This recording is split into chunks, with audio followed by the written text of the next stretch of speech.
What's up, everyone? It's NFL Week 16. We're taking a look at the Sunday main slate with the tournament tactics crew.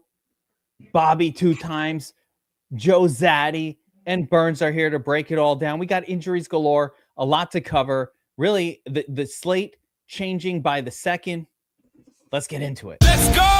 Geek on the keys, Kevin Allen with the vision. BobbyWow 2 times already won 2 millions, no fiction. Burns in the shark lab, calculating the math. Wrote the damn book on how to run up a bag. Desire pull up, the MILF Slayer in the building. GPP trophies on his neck, keep the whole chat thrilled. And turd hat, who? Not us. We eating. Heat it. Oh!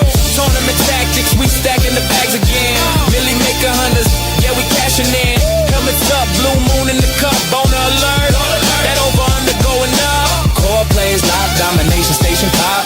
Props based projections make the whole field drop. DFS Army. Tournament tactics. All right, what's going on, guys? Gets me the MILF Slayer. That's the line that gets me the best. That's the one that gets me the most. Like, I don't even hear anything, and it's like, MILF Slayer in the building.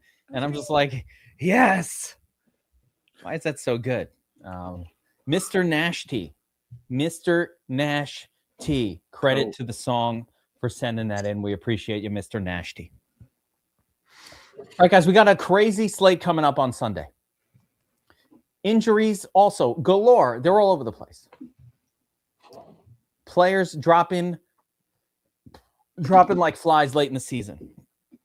Let's take a quick look here at the domination station and some of these game cards. And there is one game that stands out above all the others. So I'll do a quick little rundown of these games, if you don't mind, and we'll get some thoughts, boys. But, Seattle at the Panthers, 42.5 pointer.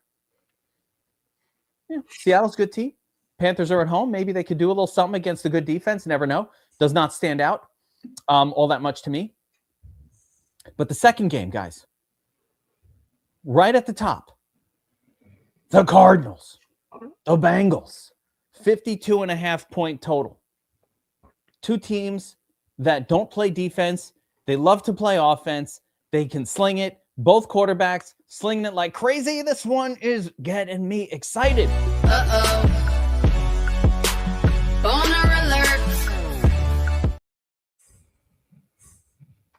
Some people get excited by, pretty girls, or money, things like that. I get excited by high total games. That's what does it for me. Each their own is what I say. So that one, I think a lot of goodness is going to come from, guys, and a lot of the chalk on the slate. Other gross ones, Steelers at the Browns, 34-point total. Gross. The Patriots coming into New York to put the smackdown on the Jets, just embarrass us. Gross. Nothing even remotely playable on the Jets side here in Patriots defense. Drake May is the chalk in a non-competitive matchup. We'll see how that works out. There's one other game that's interesting, but Bucks at the Dolphins with the backup quarterback, kind of, sort of. I don't even know what you'd call it at this point for the Dolphins right now, but this one's not super sexy, I guess, but at least the Bucks got the big team total. I think the next game that might be exciting, there's two more really, but you've got this Jaguars Colts game here, 48.5 pointer. That's not bad. Could do a little something. The Jaguars have been a hot offense, so I think they'll keep that going. And 27-point team total is great. Saints at the Titans. I don't know. Saints defense offense been pretty interesting. A lot of injuries there. Taysom Hill gets a lot of run last week. Dart is back on the road against the Raiders, and everybody forgot about him. Burns, they forgot about Dart. They going to pay for that mistake or no? Probably not. No. No one forgot about him. Okay, he's just kind of an ant. I thought I can count on the Giants fan to back me up. Even a Giants fan won't back me up. They're a mess. You got on the other side of that game, Gino's back. Whoop, whoop, right? Ashton Janty, chalk of the slate. Myers in there instead of Brock Bowers for the smash $2,500 tight end play. That's what's up. And then finally, in a game that I guess you kind of thought it might have been an exciting game, but somehow it's not. The Eagles at the Bills with the 44-point middling total. Two kind of playoff teams, two exciting teams, but yet two great tastes that the odds makers think the total projection won't taste that great together. Yeah. I think that might be a weather spot too. Could be. I know we're getting a snowstorm here in New York right now, but I'm nowhere near Buffalo. Burns is closer to Buffalo than where I am. Yeah, it's only 5 away from me. Yeah, it's been an 8-hour drive from where I am to get to Buffalo. Maybe 6. Actually, 6. You know what? I think I can get to your house in 10 hours, Burns. Yeah, probably good. 6 hours from here to Buffalo. Now I remember all my friends that went to SUNY Buffalo. Take the 80 and you'll get there. Yeah, I might be able to get to your place. Oh, I didn't get my Christmas invite to the Burns residence next year. Forgot, man. I don't send them out very good. Next year. I am served.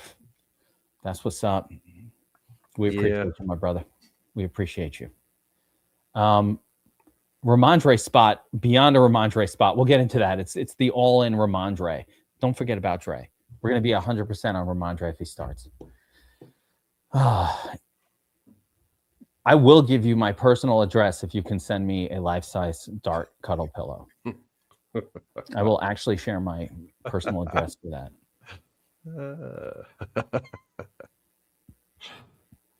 I can't promise you that Kato wouldn't take it over. She would love that. She'd always be sitting in his lap. I'd be jealous of Dart in my own house. My own women are like, yeah, we're going to hang with the Dart pillow. Not you. Great. Damn. All right.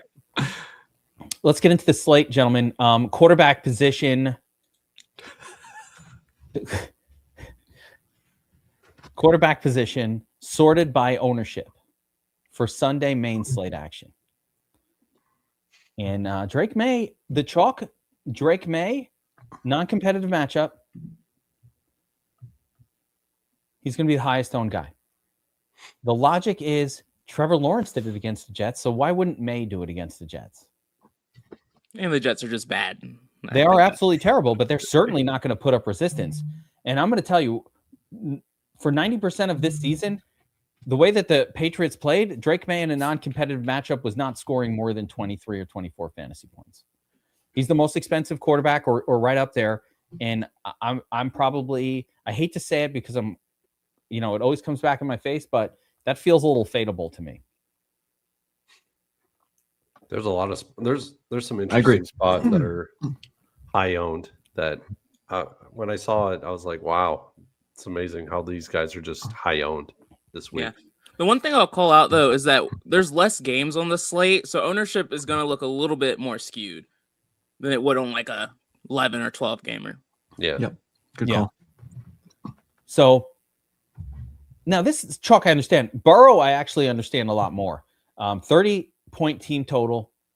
They're just slinging it in Cincinnati at this point, and they get the Cardinals who can put some offensive pressure on you as well. So this is one I totally get, but still, it's kind of poison for big tournaments. This amount of ownership. But yeah, Joe Burrow, I get that one. We got Trevor Lawrence, next piece of chalk at 16%. I get also understandable. Trevor Lawrence has been pretty much the hottest QB of the past month. If you had Trevor Lawrence on your team, you are now competing for the fantasy football championships this week in week 17. Have I been saying week 16 this whole time? No, I don't think so. This is the first time we mentioned a week, so we're okay. Yeah. I feel like I keep saying week 16 and it's week 17. You're good. Like I just had a revelation that have I been saying it wrong the whole time because we just did another show. All right, NFL week 17, 1-7, guys. So yeah, Trevor Lawrence. And then after that, Brissett, who's basically the counterbalance to Joe Burrow in that game. What I wrote in my notes about this one was just like, yeah, I like Burrow more, but Brissett's cool too. What if, 70-30 chance that Burns, a 30% chance that Brissett outscores Burrow. What do you say? Yeah, I'd take it. I mean, the ownership is half, so why not, right? Yeah. He's cheaper too. Oh, yeah, significantly. Jackson Dart should always be played on an easy matchup on the road. I don't give a shit. He should. It helps that Crosby's out too. Yeah. Actually, bonus. Raiders have only one good defensive player on the whole team, and he's out. Maybe forever as a Raider. We'll see. Ooh. He's not happy. Not happy with the team, I guess. Not happy. They wanted to shut him down. He did not want to be shut down. Interesting. All right, so an easy matchup made even easier. After that, I mean, your guess is as good as mine for the rest of these guys. So let's get into it. I just kind of want to get your guys' takes on the quarterback position as we go through the NFL Week 17 slate here. Let's do a little studs and duds. There's only really 4 quarterbacks that constitute studs this week: Josh Allen, Drake May, Hurts, Burrow, and T-Law. I think we all know that the 2 chalk pieces are actually there's 3 high-owned guys within this group. So there's 3 16 or 17, 3 of the highest owned quarterbacks are in this group, and then you got Allen and Hurts, who are getting no ownership. Somewhat understandably, but not. So, Burns, I'll start with you. I mean, you see what the ownerships are. You see the 2 low-owned guys. You see the high-owned guys. Do you have any strategy for this? Is there a favorite for you? Are you comfortable fading any one of them? And what about Allen and Hurts? Should we be playing these even just for contrarian tournament ownership exposure as low-owned studs? Yeah. Josh Allen will be my highest owned quarterback on the slate. Whoa. There it is. The reason why is he is incredibly underowned in this matchup. He plays in the winter weather all the time and crushes in the winter weather all the time. I'm not worried about that with him. He's actually going to probably run a lot in this game. We've seen James Cook actually crush the last 2 weeks, but they've been on the road. When he gets he gets home field. He really doesn't do as well as he does on the road. They lean on him heavily on the road. This is going to be a Josh Allen game all day long. Even if it's a poor weather condition game, he's going to be short dumping it off. And I think with Jalen Carter coming back, it actually makes James Cook look his path to 30 points that much more difficult. Jalen Carter's a legit defensive end for the Philadelphia Eagles.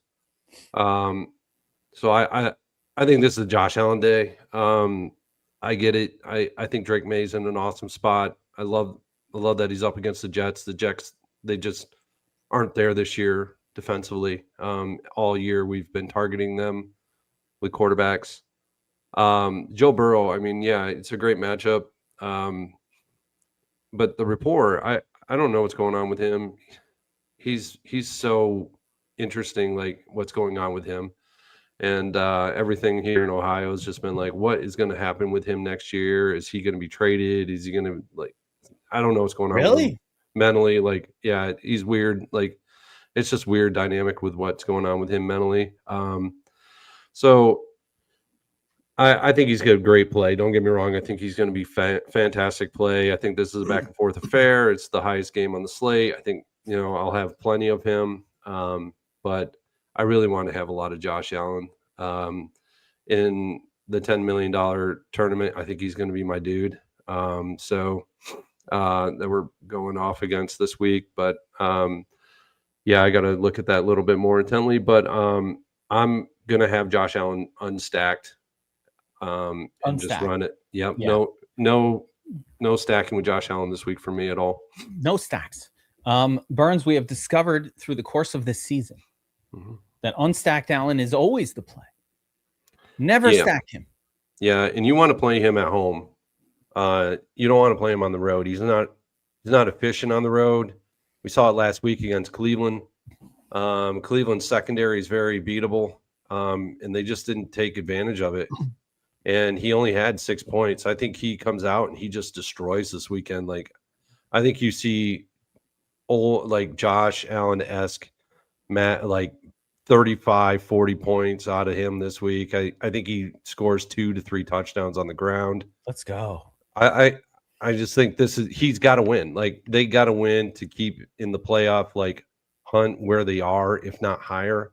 So, yeah, I think this is a great matchup for him too. Love the call. Burns putting the balls on the table on a 3% owned Josh Allen when everybody's looking, everybody's zigging, you're zagging, they're yinning, you're yanging. That's how you win.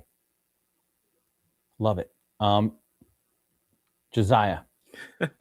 Love that. Yeah, I'm with Burns here. I like Josh Allen. He is not my highest owned quarterback, so my balls aren't that big on this one, but I still like having Josh Allen exposure. It does make me a little nervous that you really can't expect a lot of yards through the air here, really at all. Both the Eagles and the Bills, their defense is pretty much set up where you're probably going to struggle passing on them, but you can run well on them, which is why we expect guys like Josh Allen to do well on the ground. So it's just a very narrowed route for him to get there, but he definitely has the upside.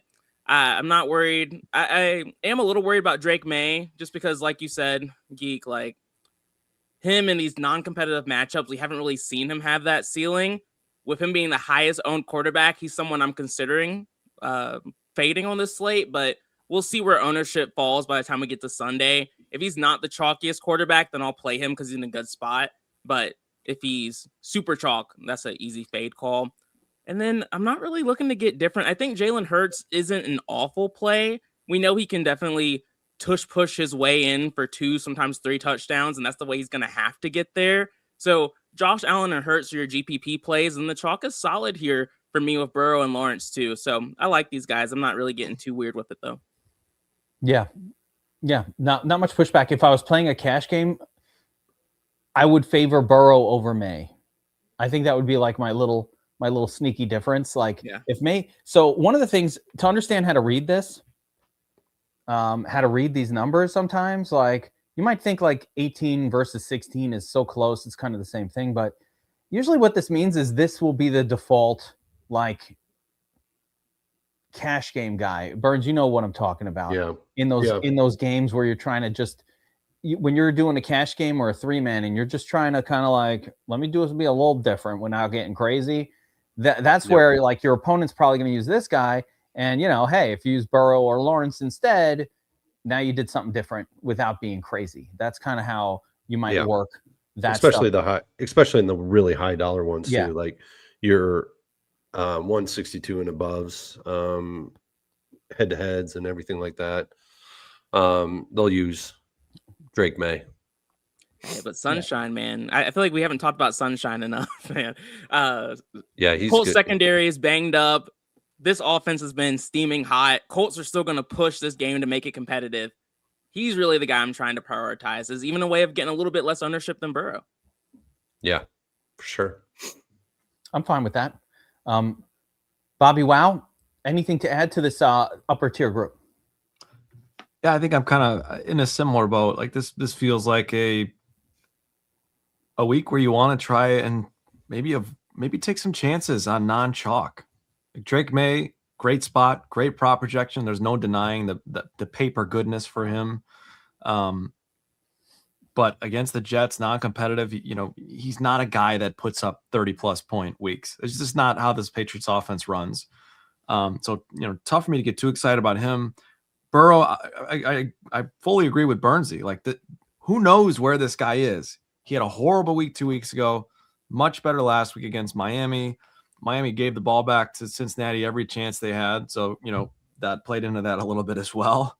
But who's to say which Burrow's coming out in this game, in a completely meaningless game for both teams.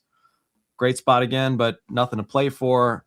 I just really like getting ownership to Josh Allen and Jalen Hurts. They're not significantly more expensive than any of these guys outside of maybe Trevor Lawrence. And you're getting them at a fraction of the ownership. So smaller slate or not, anytime I see guys pushing the 20% ownership mark, that's somewhere I want to try and avoid in tournaments, just because there really is no leverage to be had whatsoever on them. So that's kind of where I'm at here. I really like going over the field on Allen. Hurts as well. I'll have plenty of exposure to Jalen Hurts, and then probably significantly less ownership on guys like May and Burrow, with some Lawrence exposure as well. Yeah, I still like Burrow. I don't think that Burrow is going to be tanking it, or I don't. No, definitely not. Yeah, not tanking. I still like Burrow here. I mean, but he's just chalk, and that's gross. Yeah, but as far as like, if I'm choosing from this group and I want to play one high dollar lineup and I'm paying up, it would be Burrow for me out of this whole group. And he's easier to stack. It's like it's a comfortable stack. You play Trevor Lawrence, you don't know who the hell to play him with. There's 3 WR1s on that. I'll call it 3 WR2s on that team. And a tight end and that also gets work, and you're like, I don't know the fuck to use here. And it's just troubling, right? With Burrow, I know, like, he's only 2 wide receivers, and mostly it's Chase. Usually it's Higgins. So that's what makes it fun, because you can get different with stacks, and you're able to get different. So it is cheaper. Agreed. That's why I like Lawrence the most of the 3. Yeah. I guess that is the difference maker with Lawrence, is that you don't know who the fuck to play with, so you can get unique with like Lawrence, Parker, Washington. Instead of both teams are playing for something too. The Jags they could still win. And he's been the hottest guy.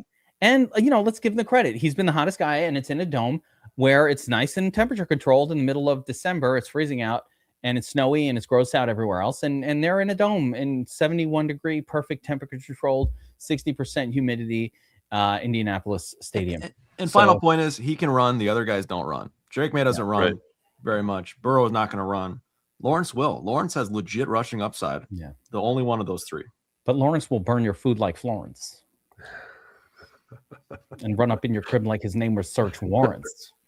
You're like Fling in the Discord now, rapping lyrics. Yeah. All right. That's a Busta Rhyme lyric, by the way. I did not make that up. No credit here. That's true. That's true. Second group. Quarterback. A lot of low-owned guys, but one of the chalk of the rest is going to be Jacoby Brissett, who is a spectacular play on the road at the Bengals. Coming off a dud, Brissett is still out here slinging it. They're trying to throw the ball 34. He's been throwing it 40-plus times per game. That's been leading to amazing scores. Is the magic over? Did the magic end last week with the dud? He finally broke the streak of 20-plus point performances. Is it over for Brissett? Can he keep it going? The Cardinals don't have any sort of a dominant running back on the team to take the touchdowns. They haven't had it through the Brissett run, but it's even worse now. It's like the crap that they had keeps getting hurt, and it's less. So not much in terms of dominant running backs to take the work away from Brissett. I favor the Burrow side of that game a little bit. They're at home, but I think Brissett is interesting. After Brissett, though, we get into a middling zone of really garbage, for all I can tell. I mean, I want to know which of these vomit plays that aren't Brissett. Can we all agree, just very quick? Yes, Brissett's a good play. Thumbs up it for the crew. Not you, Burns. You're out on that. Road quarterback, can't deal with it, or yes? Yeah, I'll be playing him. Okay, you're on board. BobbyWow. There's a lot of. There's only 2 home favorites in this entire slate, so you have to. You just can't. If you're going to play only 2 quarterbacks, then just play them 2. But I mean, yeah, obviously you have to play other. Yeah, I mean, it's just what it is. Fair. That's what I'm asking. I just want to, because I don't want to sit here and all of us say, yeah, I like Brissett. Fuck yeah, I like Brissett. I've played him every week. Why not? BobbyWow, you're on board as well, right? He's fine. Yeah, Joe Zads Yep. on board. So we all like Brissett. Fine. So now let's get to the rest of these vomit quarterbacks, and they are vomit quarterbacks, except for Dart. He's awesome. But a lot of these are terrible plays. So I'm just going to kind of go through this. The only 2 that I think are even mildly viable. Actually, I'm not even going to say it. I'm going to leave it for you guys. I don't want to say all the words. So now I'm going to go, and let's start with BobbyWow. All right, I'm going this way, and secondary quarterbacks. Brissett, we already like him. We know this. Give me one other name that you're willing to hitch your cart to this week.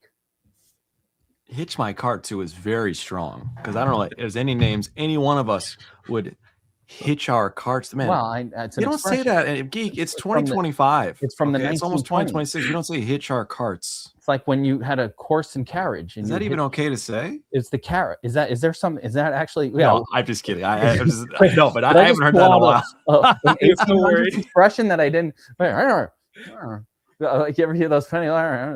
It's the whole shebang, and then you're like, well, yes, that was used to kill soldiers and kill Native Americans, and like what? That. I don't know. I just thought it was an expression. Tattoo says it's the Oregon Trail. No, look, I think I'll give you one guy that I think is the most obvious, and then maybe another guy not so obvious, and I'm taking a shot on. I think Tyler Shook is a guy that I've been a denier of up until this week. Like, and plain and simply, he's proven me wrong. He's looked actually pretty dang good with New Orleans. I think he had his first 300-yard passing game of his career last week. And man, this is a really great matchup for him. And so to me, he's propping out better than any of these guys in this range, just to, as kind of like an added bonus. I think he's the most sensible option if we're getting crazy here in the low 5,000s. He's just a shook one, is what you're saying. He's a little shook. I'm not hitching my cart to those shaky wheels, but he's an option. Would you say that? Wait, keep it going, Brady. Oh, wait, I got this. I'll go for 5 minutes on that if you throw the instrumental up there. I can give you 5 minutes straight. All right. So Tyler Shook, very good. As an alternative play. Josiah, are you willing to go the whole 9 yards with one of these guys? I mean, for me, it's Jackson Dart. For me, one bad week will not take me off the train. I thought we were below Jackson Dart. Yeah, okay. Oh, sorry. Yeah, well, Dart is. I thought you guys were just going to kindly leave Jackson Dart for me to. Well, I'm going to be honest with you. I'm not that selfless, I'm not that caring. I'm going to take. I like Jackson Dart at low ownership in a really soft matchup. He's not scared to run the ball. I love the spot for him. Everyone else is a little gross for me. So I do like Shug, like everyone else will in this price range. Bryce Young? No, not this time, right? Oh no, not this time. The thing about Bryce Young is whenever no one wants to play him, that's when he goes off. He did well against the Rams, who are a really good defense. Who knows? He might surprise us against the Seattle team, but I can't find a reason to do it, so I'm not gonna do it. Yeah. Burns, beat my team. Home slight underdog, Geno Smith, your guy? Yeah, I will be playing Geno Smith. There it is. Hitching the cart though? No. Okay. I will have lineups with him. He is on my cheat sheet. And the reasons are it's becoming just a very narrow stacking with him. It's him and it's Trey Tucker for me, and potentially some Michael Mayer now that Brock Bowers is out. And I feel like Michael Mayer's in play this week. There's another reason why I really like this play. Everybody and their mother in DFS is going to be jumping ship onto Ashton Genty. He is already about 50% owned, and I get it. It's a great matchup, and he crushed last week in a really, really bad matchup and tough. And everybody and their mother is going to be jumping on that ship. And the smart play is to actually go to the passing game in this one.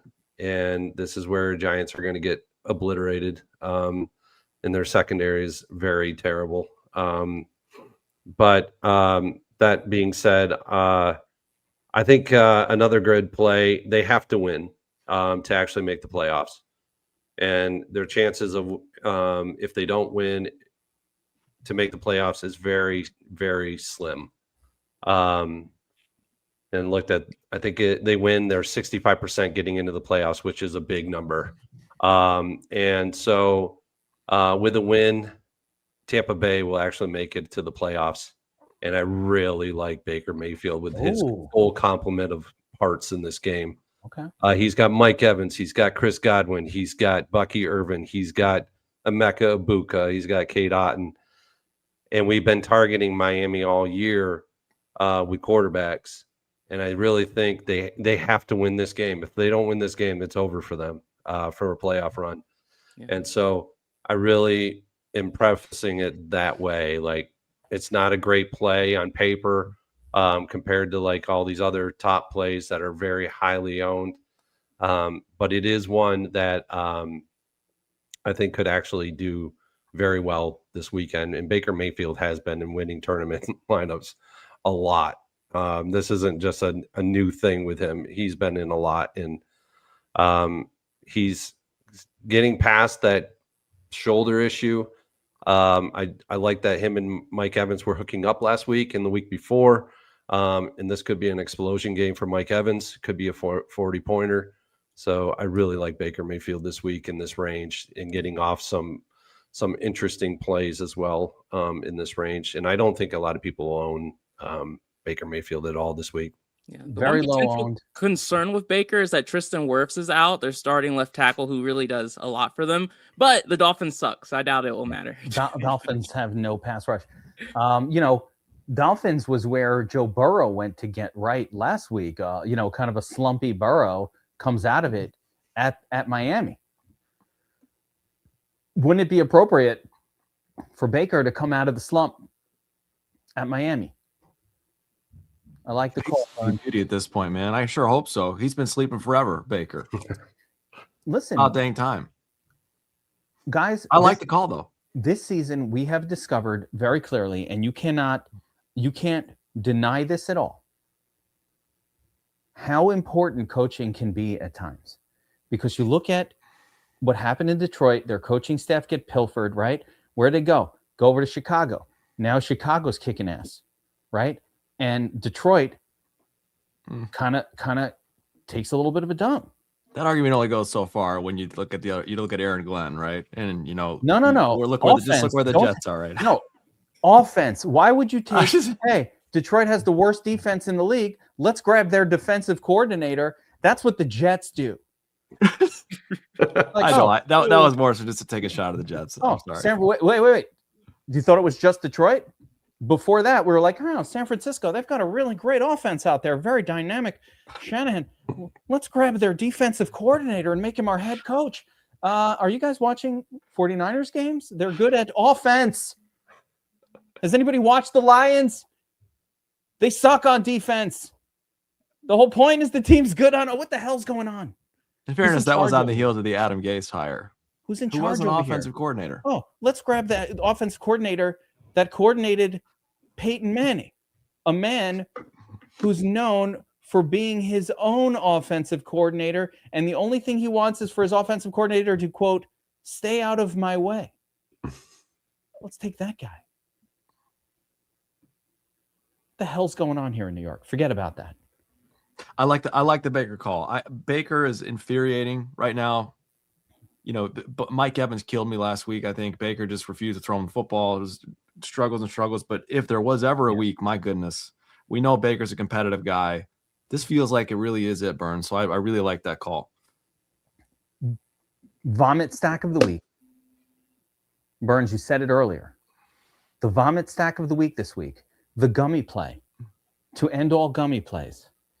As much as I love Dart, it's Geno Smith, Mayer, the tight end, and Trey Tucker for all the monies. Jesus in heaven. It's so cheap. It's probably the three of them together is probably $9,000, $10,000. $10K for that trio? You got to take a shot after that. It's either that trio or one guy. So is there a chance they don't score any points though? Are we forgetting that possibility? There's a very strong chance. Yeah. Okay. Oh my God. That's real. That's a literal Millie Maker vomit stack. If you put that in your cash game, you're probably going to lose your cash. It's the grossest of gross. Yeah. But yet, it makes some sense. And of course, just to stick with the quarterback group, of course, you got to play some Dart. But there is some thought out there Why did he only throw 10 times last week? What's going on? Are they tanking on purpose? I tend to not believe that teams, quote, tank on purpose, ever. I really think it was a tough matchup. I mean, the Minnesota Vikings, they really know how to scheme for a young quarterback, and they just took him completely out of the game. Flores is a mastermind as a defensive schemer, and I knew it going into that game that Jackson Dart was just going to not have a good game at all, and it's a different level matchup this week. Jackson Dart is full board. All systems defense, go. That defense just shut down the Lions. Like, let's be real. All right. Yeah. And you talk about the Dart thing. What have I done every single week of the Dart run except for last week? Play him. That's right. Last week was the first time I came on the show and was like, I don't know about Dart this week, right? Did that not happen? That's not imagined, right? We're like, I don't know about him this week. That's a tough matchup. Now we're back to easy matchups for Dart. So get right on it. No sweat. Stack him. Unstacked is fine too. Stack him with Wandy, Theo, whatever the hell it is. One piece. No, don't stack with more than one. Even, as a matter of fact, you know what stack I love the most in that game? Dart to Tyrone. Mm-hmm. Yeah, I like Tyrone this week too.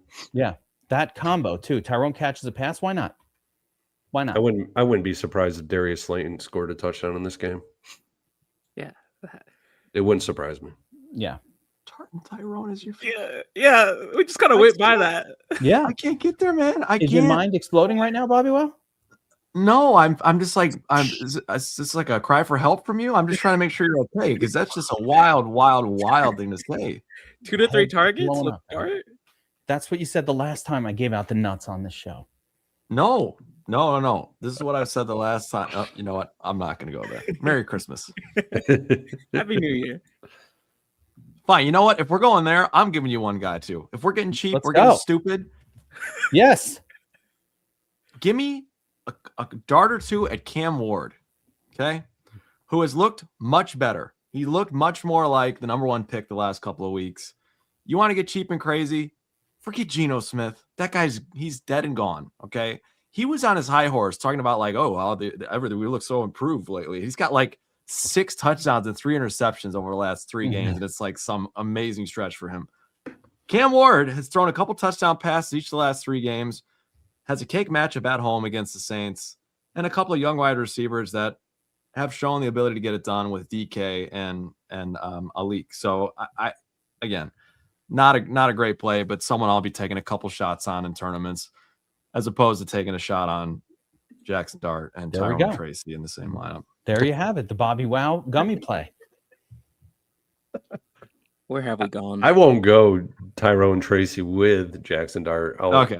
I'm not doing that. I'll separate the two of them. But yeah, thank you, Bernsey. We're back on track. I wish I could play Erykah Badu on this show. 3 bars of that, and you're demonetized.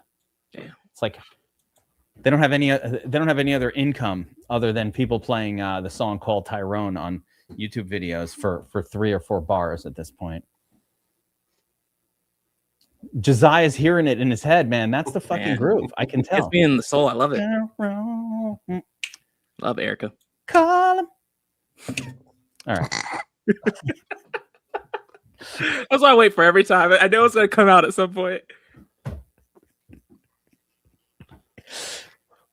Who else even knows that song?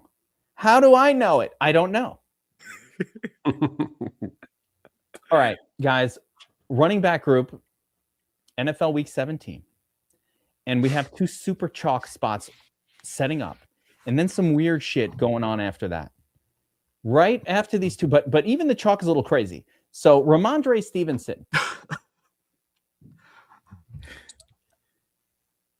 Ramondre Stevenson. I'm not going to address the comments in the chat here. I'm not even going to address that. But yes, we did go to high school together. In Brooklyn. Ramondre Stevenson, if Trevion Henderson is out, is going to be a lock button 100%. Every single lineup that I make, all of them, 100%, guys. Every single lineup I make will feature Ramondre. Guys, I think Trayvon's going to play, though, so it's not going to matter. Yeah. It's going to ruin it. That ruins it. Trev he's been a limited participant in practice. He's trending towards playing. I know. We'll find out by the end of today. But please, unless we have a chance to go on the record and fix this, but if he is out, you're not really 100% in on Ramondre, right? Not really every lineup. That was just an exaggeration. Every single lineup that I make across the 1,400 lineups that I'll be reserving will all have Ramondre in it. I'm not going to forget about Dre. On not this even slate, in I one. like that. I get it. Yeah, not even in one. 1,400 lineups with all Dre in it. Every single one will have Ramondre in it. That's psychotic. That's Wow. insanity. Love it. Love it. I'm just telling you what I'm doing. I'm not recommending anything to anybody. That's what I do. Yes, you are, I'm because just he will telling be you what core I'm gonna player in do. your sheet. So don't give me that. No. I'm just telling you what I'm going to do. Your sheet had 2 quarterbacks core last week. You know that, right? I do. And 3, I think. did they smash? I don't remember which no, ones did they not. were. But that's Terrible. okay because everyone thought they were. Am I only allowed to have one core quarterback? I don't Is that an know. unwritten rule? I'm playing a tournament sheet. I don't play a It's not a cash sheet. You can do it. You can do whatever you want. Yeah, It's I'm your not allowed life. to have a tournament sheet. I feel like at least maybe one of them was Burrow. I hope. Yeah, I don't remember. I feel like one of them was definitely Brissett and that turd. So that one didn't work out last week. Brissett really disappointed. Disappointed everyone though, for the record. Yeah. That wasn't just you. Yeah. Ramondre would be every lineup. But Ashton Janty, 47.7. That is insane ownership for Ashton Janty. In the millie, he'll be pushing 60. His prop Ramondre's not even projection, that much less. yeah, his prop projection is too damn good, though. I genuinely, if you don't like what's going on with Ashton Janty here, you need to bet some unders on him.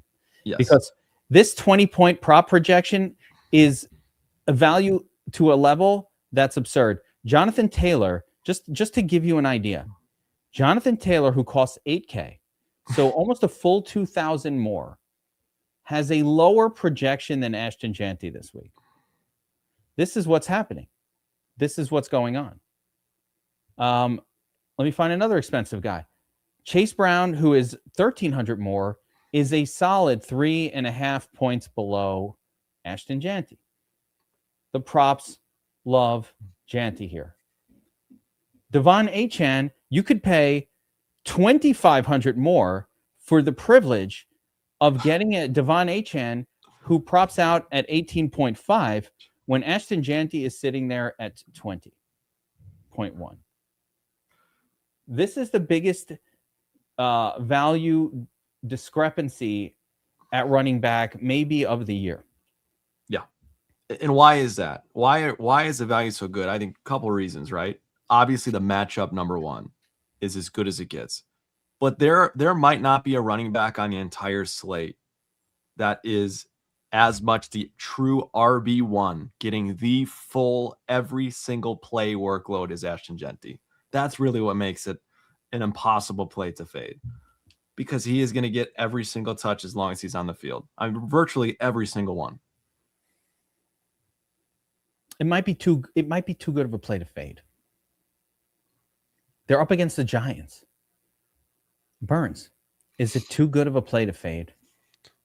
I mean, it might, like, I'm not fading him per se, but man, field ownership in the millie is going to be pushing 60%. It really is.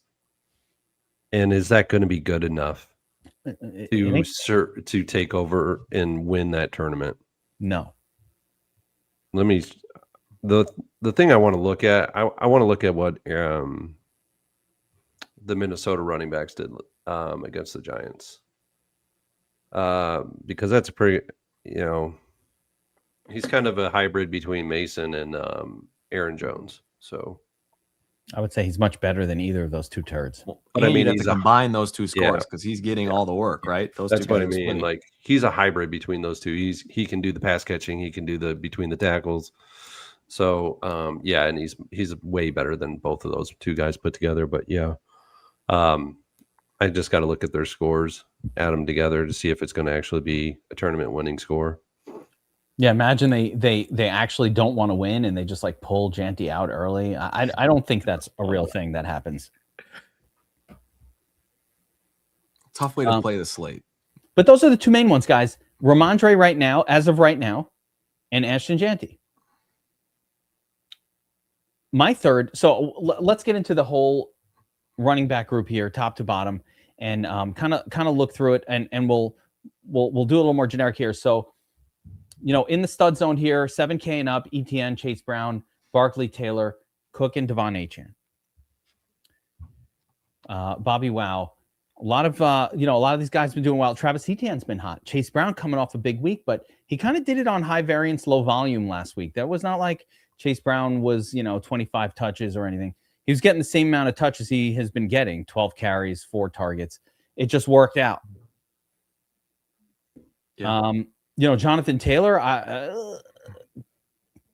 don't know what to make of him at this point anymore. Hasn't been that great in the fantasy playoffs or of late or with Rivers, but not terrible.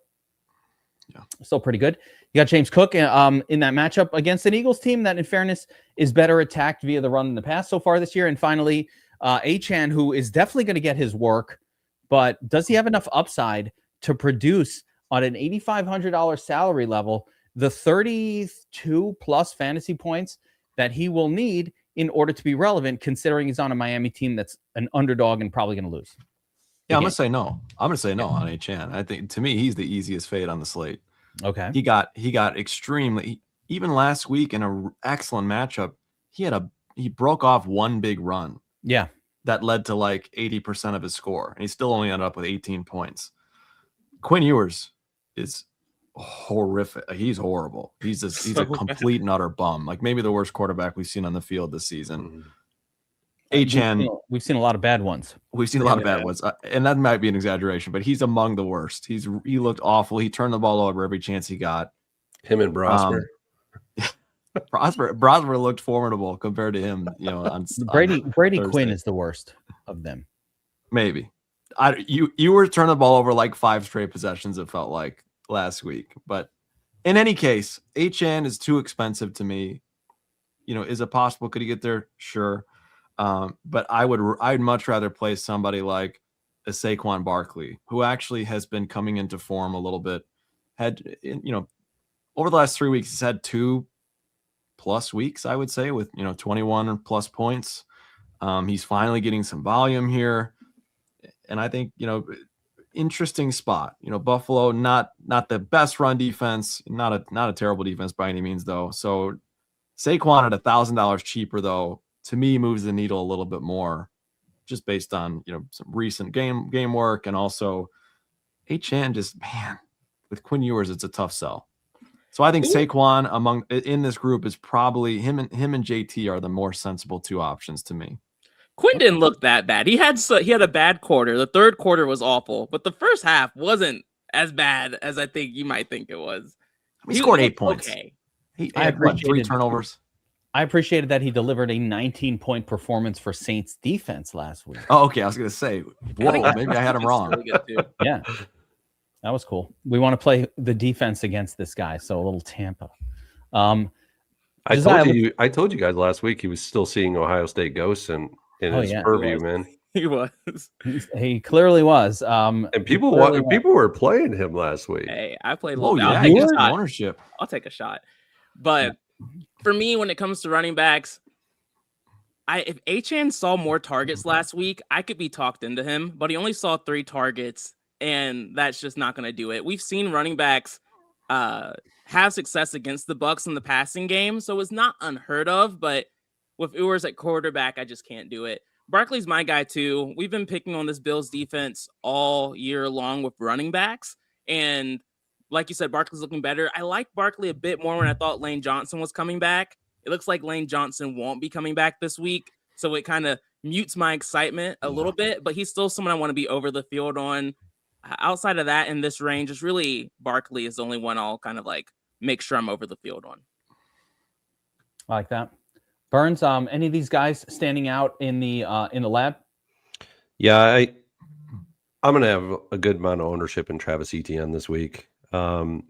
He's the second highest anytime touchdown scorer on the entire slate, just slightly behind Jonathan Taylor at minus 195. And he's actually been doing like incredibly well this year. as compared to past years. He's solidified himself as the lead guy in this backfield. And we just saw it like 2 weeks ago where he got, 3 touchdowns, and he was basically unowned. And if you didn't have him, you didn't win any money, basically. And it's a good matchup for him. I think he's just showcased that he can actually be a solidified pass catching back out of the backfield. He can be between the tackles. So I do like him a good bit this week. And he'll probably be pushing my ownership cap this week. So agreed. This range. Not worried about LaQuinta Allen, getting those reps. No worries there. No, Nice. I don't think so. I like that one. Yeah, I mean, listen, ETN's been hot. The Jaguars are the hottest team right now. I like him. I like ETN a lot as well. Yeah, I wasn't actually planning to do too much work up in this zone. This is a little bit above the price level. I like some of the cheaper guys a little bit more, but I can be convinced on ETN here. A little bit of Chase Brown, but I don't love it just for the matchup. Just like he could break one, but I do not expect him to see more than 17 opportunities. And if P. Ryan was out, he'd be getting 24 opportunities, and then I would love it. It's those extra 8 or 9 opportunities that messes me up. I like the call on Saquon in the sense that you're right. Have we not? The Tucker play. Running backs just tend to pop off against the Bills, and the Bills just find a way to lose a lot of these kind of games. So, or keep their opponents into it, and maybe that's how you do it against the Eagles. So, a little bit of those that mix, and I'll probably avoid HN Cook and even Jonathan Taylor. The Taylor thing to me, the reason I don't like it is I just don't want an underdog running back for that kind of price. Okay. It's kind of the same with Barkley, but less of an underdog. I kind of feel like it's not as underdoggy for some reason. For me, it's the ownership on JT. If that falls, I'm a little bit more willing to take a shot on him because he hasn't been great the last few weeks. But him being the highest owned running back in this range is hell no, blasphemy almost. Yeah. Hell no. Wait, agreed. Smokey, what do you think about that? Hell no, fuck with your shit. Hell no. I'm fucking with that shit. I like that. All right, let's get to the more sort of where we have to operate at running back, I think, this week. The second tier, sub 7K. I'm going to eliminate Jaylen Warren from that conversation because what the fuck is that guy doing there at 6,600? He had one good game all year. Hell no. Last week. It was last week. I don't care. Gainwell also had a good game. That was just a crazy situation. That's not happening against Cleveland. That's like what happened last week in the Dome. It's not Cleveland. Warren's been terrible. But hey, if you have an argument to play Warren, I'm all ears if you have an argument to play him. But no, we're not playing this guy. He doesn't even have a prop right now. Even the props are like, why the fuck is he priced so high? They can't figure it out. The bettors are like, does DraftKings know something? They don't want to. There's no problem. He might be 0% owned. Yeah. You know what else is going to be 0% owned? Probably Rico Dowdle. Like, there's not a lot of good plays here. You got Janty. You got probably Ramondre. Trevion Henderson could be a smash if he's healthy and plays as well. So, all right, fine. But right now, I'm not assuming that he's going to play. I really don't want him to play. I want to be able to go all in, lock button Ramondre. You know what I mean? I want this for you, man. I do. I know what you mean. I do. I want it for me too. I by the way, when I've said that, it's rarely missed, Burns. It's rarely missed. I know say it a lot. I'm not denying it. Yeah, I don't say it a lot. You don't hear that every week. It's not like if I do it every week, then you guys could make a face. But like, I think we had it once earlier this year. It's not. It's less. It's not you. It's him. Okay, it's not you. It's him. Just All right. Ramondre. Ramondre is just a name that. God, Jets. I know. Look, I'm not gonna harp on you for it. It's more of a joke, but all in feels wow, crazy. Yeah, but that's what I would do. Janty, I feel less confident in going all in on, but he projects even better. That's what I'm saying. But of the rest of this group, guys, I'm having a hard time finding anybody I like. This is why these ownerships are exploding. I'm telling you why right now, because every other name looks like a turd. And I can make a turd argument for all of them, except for maybe Tyrone, who is the next guy that I kind of like. But I would love for you guys, and Burns, I'll go to you first here. Maybe Dylan Sampson? I think the other guy's going to get more run than him. Then Sanders. Then that's terrible. I think Sanders will get more run, but I don't know. Raheem? No, Dylan was out last week. That's why Raheem got all the work. Yeah. But I mean, Dylan was their second drafted running back after Quinshawn. So they wanted to have that thunder and lightning type thing that Ohio State had last year with Trevion and Quinshawn. So the Browns wanted to do that with Dylan Sampson and Quinshawn, but they just really he hasn't gotten any run without with Quinshawn being in there. But when Quinshawn wasn't in there, and we had it I think week 2 or 3 potentially, Dylan Sampson got some really good run. He got some really good run. So I think he's very viable. Burns, he projects pretty well. Yeah, he does. Not bad. Same as Tyrone Tracy for 300 less.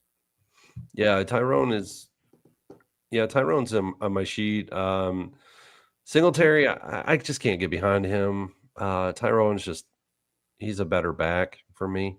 Yeah. Can I ask why we're skipping over Kenny Gainwell? I get it's the Browns, but has he not been a PPR darling in this range? We just haven't gotten there yet. Yeah, no skips. Oh, we're talking about guys below him. So no, I mean are we going in order? I'm just kind of no skips here.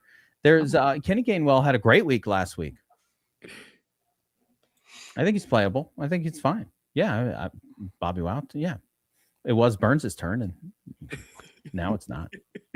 Well, I'll go. We didn't really talk about this guy, but when I started running the domination station just to see what is popping, this guy popped everywhere. I mean, he was popping at 60+%, which is for me is significant, and it's Bucky Irving. In this matchup. Yeah, he was popping. So I had to take notice on that.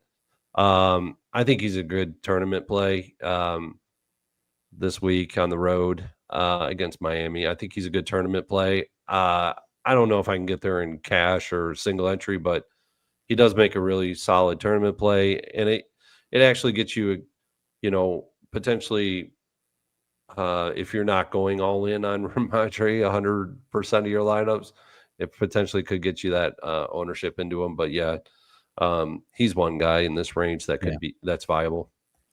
So in my notes for Bucky Irving, the main thing that I had noted with him was it's really hard because they bring in Tucker sometimes around the goal line and it fucks it up, and that should not be. And then they don't seem to like his pass protection. Not that they're I don't know how much pass protection they're gonna need in this spot against Miami. It's not like they rush the passer, but they don't seem to like him in pass protection. There's definitely, Rachaad White is definitely in that game for 40% of the snaps. Not that they're using him for anything other than blocking generally, but it's annoying. Yeah, and it could change, how the domination station views him between now and Sunday lock. So, gentlemen, so Josiah, we're working through this secondary group, and BobbyWow, you mentioned Kenny Gainwell. You know what could be extra good for Kenny Gainwell? There's no DK Metcalf. They're going to have to throw to him every play. Yeah. Could be interesting. I mean, I feel like I'm taking it from Bobby again, but I'll just mention it briefly. I'm very, very over, more than double the field on Kenneth Gainwell because DK's out. He already is their top receiver. That's an easy spot. I hope the ownership stays that low, but he's the priority I'm making down here. Very low owned. Yeah. Tony Pollard, BobbyWow. Tony Pollard against the Saints. I'm not a Tony Pollard guy. I haven't played him yet this year, not once. But he is getting all the looks. I mean, of these cheaper running backs, there's only so many to choose from. But what about TP, low owned guy? Yeah, he's viable, I suppose. Not my favorite, but he's in play. Kenny G was my highest owned back last week, and I'm going right back to him again this week. I love Gainwell. Again, he's just a PPR guy. He's catching all the passes. He makes a ton of sense here without DK. Yeah. I think Tajay Spears got some run last week. So I don't know. I think he actually crossed the goal line last week. I think So he did get the touchdown, yeah. And I was like, classic. I think Tony It's a real Pollard split. is. Yeah, I think Let's see it's here. Like it's a legit 50-50 split. Are they basically back over to there. 50-50 with the? Oh yeah. Yeah. Yeah, I think the weeks prior, Tajay Spears might have been out. Yeah, something happened there. So this, yeah, you're right. This reverted back to 50-50. Is that when like Spears didn't play or he was banged up or something? Yeah, Because when Pollard got all the touches, hey, it was fine. I mean, it's not my favorite, but it was fine. Well, he popped off for a 30 pointer 3 weeks ago and I know Spears wasn't playing in that game. Yeah. All right. Well, there it is. That's the problem. Sad. Yeah.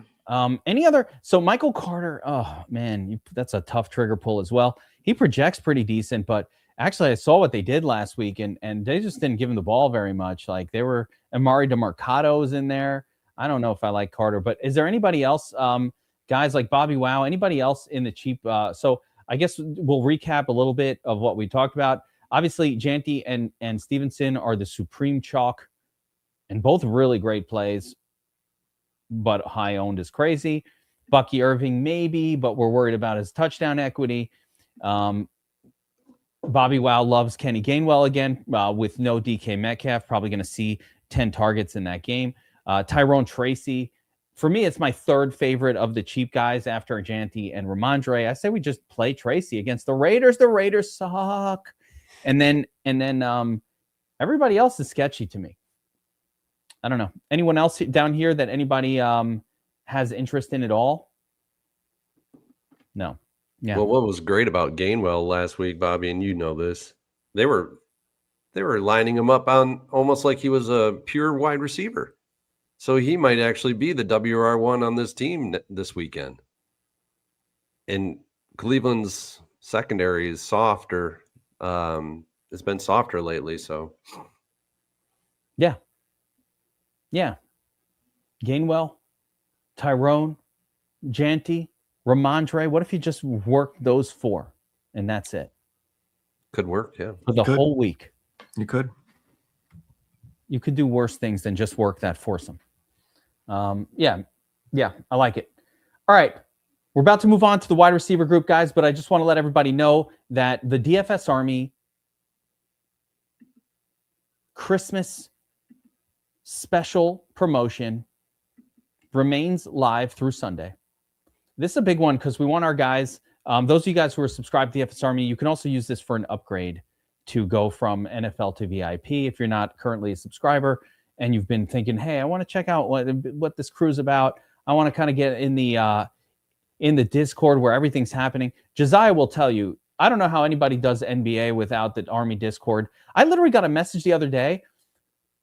Like, I just try to play these slates, and it's like 5 minutes to lock. All of a sudden, I got B-dubs popping up with like, Drew, whatever his name is, isn't starting anymore. 70% owned guy. He's like, get off him, switch to this other guy whose name I can't pronounce.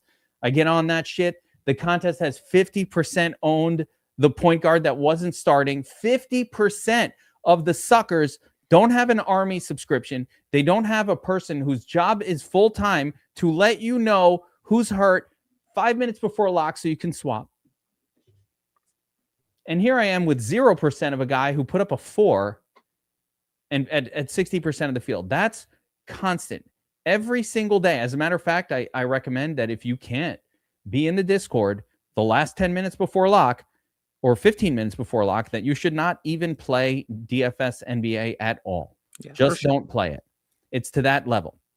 So NBA, we've got Daytona, NASCAR, right around the block. You're going to want to be part of the team if you're going to play DFS year-round. NFL comes to an end. 20% off VIP with promo code Santa25. What more could Santa deliver for 2025 than a beautiful discount for your DFS Army subscription? It will lock you in for life at that price until you decide to cancel. You don't have to stay on board, but the price discount will lock in for as long as you stick around.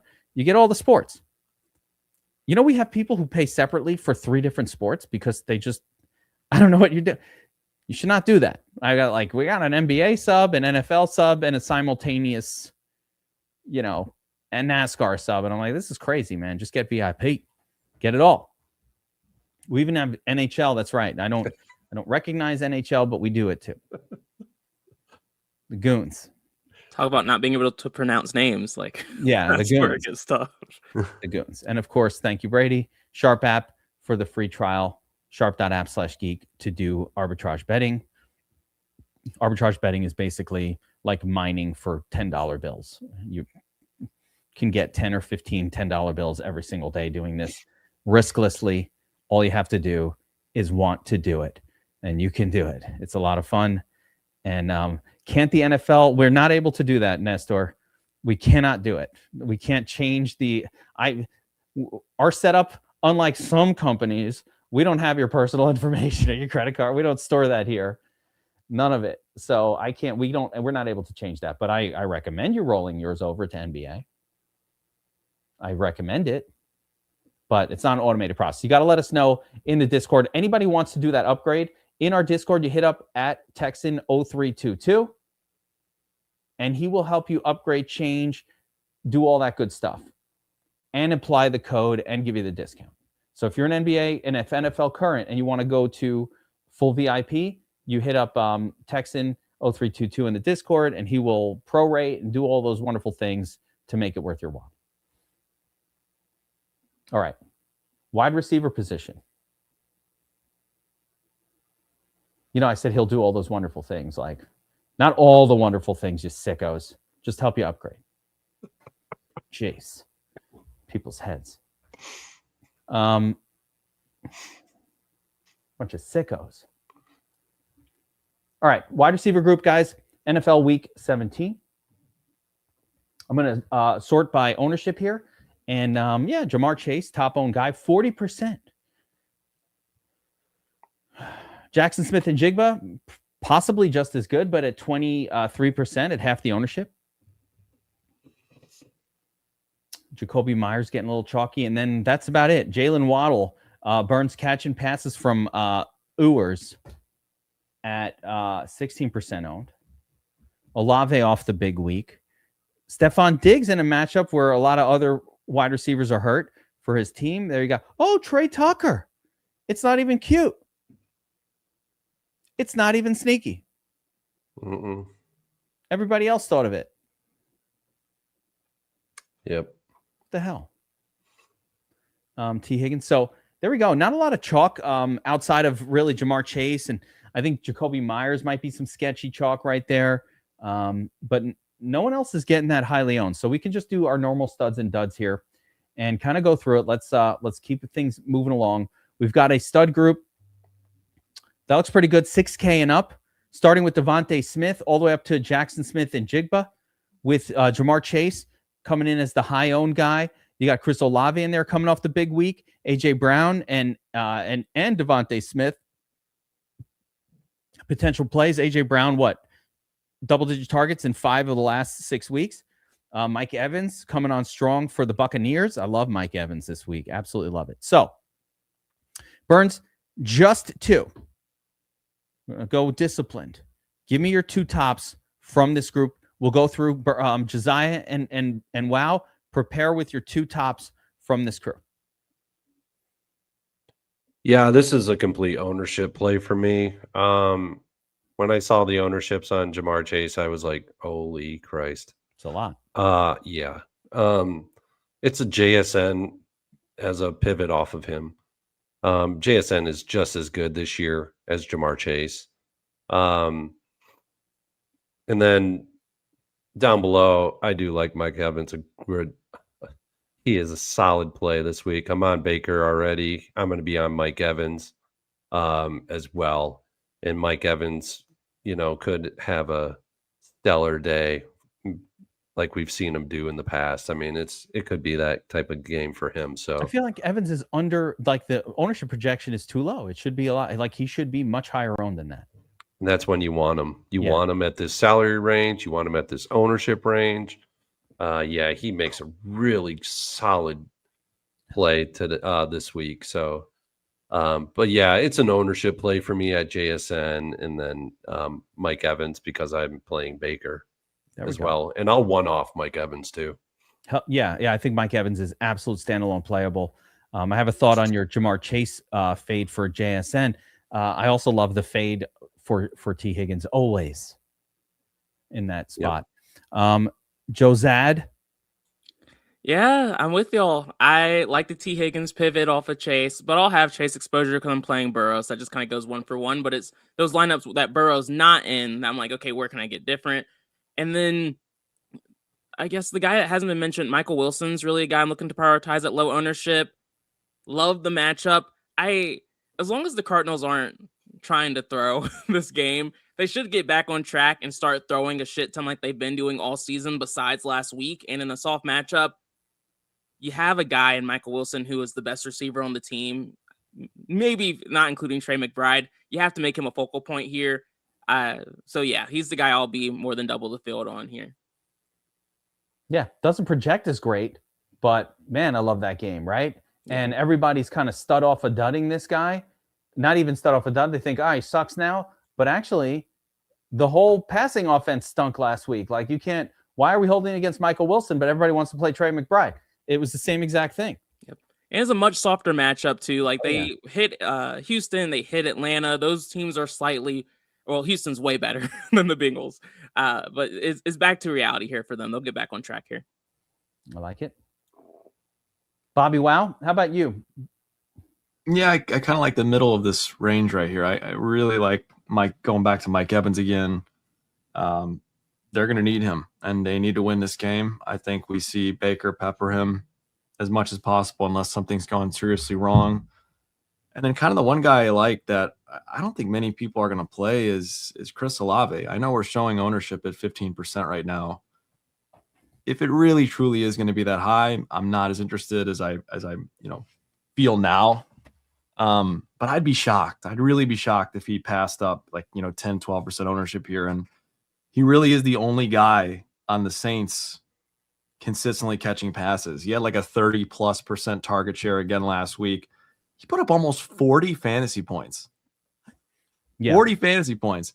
Tyler Shook, again, I mentioned it at the top of the show. He's actually kind of made me a little bit of a believer that they might have a little bit of hope in him moving forward. Like he looks solid throwing the football. And Olave, as much as I've harped on him all season long, he's been better than advertised really since Shook took over. So I like Evans the most. Obviously, the guys mentioned earlier are solid plays, but I kind of like trying to get a little leverage on Olave here, especially if I see that ownership number start to drop just a little bit.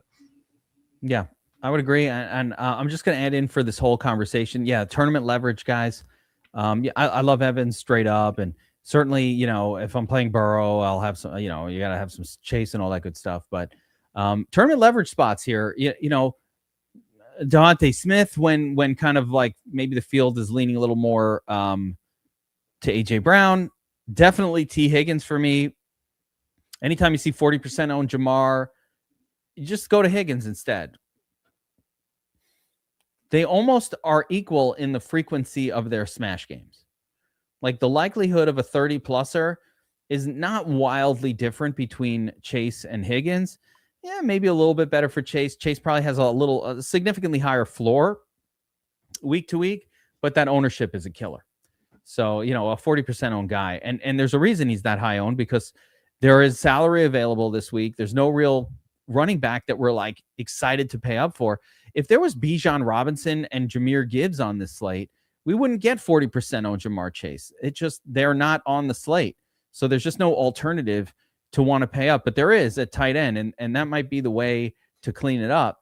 But that's a whole other story, right? So for the most part, that's why Chase and these high-end, expensive wide receivers are getting that ownership. So yeah, I like T. I love Evans, and I agree with you, Bobby Wow, as well on Olave. He's a volume machine. That the volume's just gone up since Devon Vele went out, but also underrated since they kind of lost any kind of running back of note, and they're just kind of rolling out turds at running back, and so they have to throw it more. They're just like they have to throw it more. They have no one to really run the football. It's the same situation as Brissett. They just don't have a running back to hog the glory. And what is the thing that kills quarterback production and wide receiver production more than anything? It's a running back coming in and hogging all the glory. Like the Algerian terrorist comes in and terrorizes your Bijan exposure with his and Montgomery. He's been doing it to Gibbs for years. Sick of it. Man, I hate this Saints love, but even I can't say anything bad about it. It just makes sense. Yeah. It's it's the Titans. You got to play them. All right. Let's talk about the secondary group here. Lots of good sort of acceptable plays. Actually, I would call them not great, but acceptable plays at wide receiver, sub 6K. Let's kind of get this middling group covered. BobbyWow, I'll jump back over to you. We got Ted McMillan in there, low owned of this group. I think Jacoby Myers, that's like, to me, probably the bad chalk. Not because he's a bad play, but just like, is he really better than Parker Washington for 2% ownership? And I got to pay a 25% on Myers. I don't know. You got Wandy in there. Stephon Diggs with all those injuries at wide receiver for the Patriots could be interesting. Tetaroa. Why not? And then, and then some interesting tournament pivots. So what do you think? What do you say? Kind of the question I want answered from you guys when I'm finished here, I guess, is can we trust Stephon Diggs in this spot? Because the prop projection is excellent. The matchup is as good as it gets.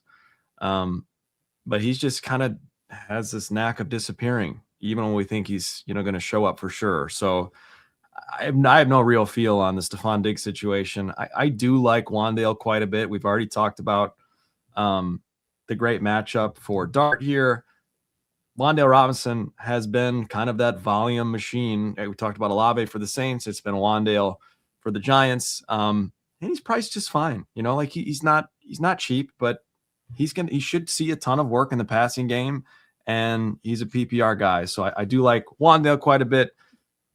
I'll have probably one of the Jaguar pass catchers in just about every one of my lineups, but I'll be rotating them relatively evenly. So I agree with your assessment on Myers being, a little bit too chalky to get super excited about. And then I even, take a look. I'll even have some shares of like Michael Pittman. Phillip Rivers showed me that he's not, completely done yet. But again, I think the primary spots for me will be Wandale in one of these Jaguar wide receivers in this mid-range. Check this out. When you look at the chalkiness, right, of Myers, it was Parker Washington, like the target share on the season, and especially even last week, like there is no clear cut Jacoby Myers is our top dog kind of situation going on here. It could be any one of these guys. They all get in for safety there, and it's not. I never like paying for safety outside of cash games. So fine in cash. I don't think it's a tournament winning type of move. And for the Colts, Pittman 13%. I mean, I don't know. They're spreading that football around. Josh Downs got most of the targets last week. Downs have been the guy the last 2 weeks. Yeah, he popped, but Alec Pierce actually popped for the points last week. So that's what it was. But good picks, BobbyWow. Josiah, how about you? We're in the mid zone at wide receiver. Yeah. For me, I'm going to my guy T-Mac. He crushed last week, which was awesome to see. Around this time of year, you start to see rookies come into their own. It's just what happens. Emeka Ibuka, he doesn't get that memo, but most of the other rookies are starting to see it. So it's basically 10% ownership. He's someone I want to be over the field on. Matchup is tough, but the price tag isn't extreme, so I'm willing to go there. And then the other guy I like being over the field on is one of these Jaguars receivers, Brian Thomas Jr. He hasn't been super explosive. Last week, we saw him get shut down by Patrick Surtain, which he does to everybody, which is also why you saw his targets go down a bit last week. I think this week in the matchup against this beat-up Colts secondary, this is a good get-right spot for him, and he's one of the lower-owned receivers from this explosive offense. So he's someone I like being over on. So those are my two that I'm focusing on. Burns, how about you? Yeah, outside of everybody, who basically listed almost everybody here. Wandale Robinson makes a lot of sense if you're in that Las Vegas Giants game environment. Can be rostering him there. I mean, I agree 100% with the Jaguar guys. Earlier this week it was was looking at Jacoby Myers, but when Jacoby Myers is high owned, and when we look at 20% plus on Jacoby Myers, that is high owned for him. He tends to fail, and he fails frequently at that ownership range. And a lot of people are upset. Well, he was in a great matchup, he was projecting and well and all that. Yeah, I mean, he's fine.